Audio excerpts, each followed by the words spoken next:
আসে কারা জানো? বড় বড় মডেলরা, কিউট কিউট নায়িকারা। এরা কেন আসে আপনারা জানেন? এরা আসে 16 Pro Max কেনার লিগা। আরে ভাই, আমি তো 16 Pro Max কেনার লিগা আসি নাই, আমি আইছি বোকা পে ধোকা দিলা গানের প্রমোশন করতে। এটা দিয়ে যারা টিকটক করবেন তারা পেয়ে যাবেন আমার পক্ষ থেকে অনেক অনেক ভালোবাসা। আর হ্যাঁ, এই গানে যদি 1 কোটি ভিউ হয়ে যায় তাহলে আপনারা আমাকে শাকিব খানের বউ হিসেবে দেখতে পারবেন। টাকা আছে কেন? কোথায় দেখতে পারবে বলো? না না ভাই, কেউ 1 কোটি ভিউ করবেন না ভাই, আল্লাহর দোহাই লাগে। শাকিব খানের বউ, শাকিব খানের বউ হিসেবে আমি ওরে দেখতে চাচ্ছি রে ভাই। আমি শাকিব খানের অনেক বড় ফ্যান।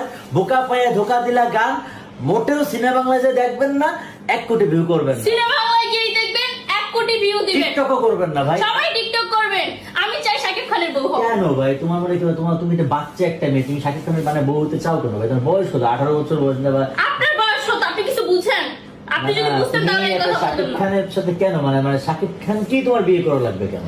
এত কথা বাদ দেন, বোকা পে ধোকা দিলা গানটি দেখে দেন এই কথা বলবেন। মানে এই জায়গায় কি কিছু আছে? মানে গানের মধ্যে কি কোনো কথা আছে? অবশ্যই আছে। ওইটা দেখার পর পাবলিক নিজেই বলবে এই আপুটা কি শাকিব খানের নায়িকা হিসেবে চাই, তখন আবার আমি সুযোগে হাঙ্গা করব। গানের মধ্যে মানে শাকিব খানের কথাবার্তা ছিল না? ওটা তো এখন আমি বলতে পারবো না। তো দর্শক, আপনারা কিন্তু গানটি অবশ্যই দেখবেন আর বেশি বেশি করে টিকটক করবেন। দেখেন না।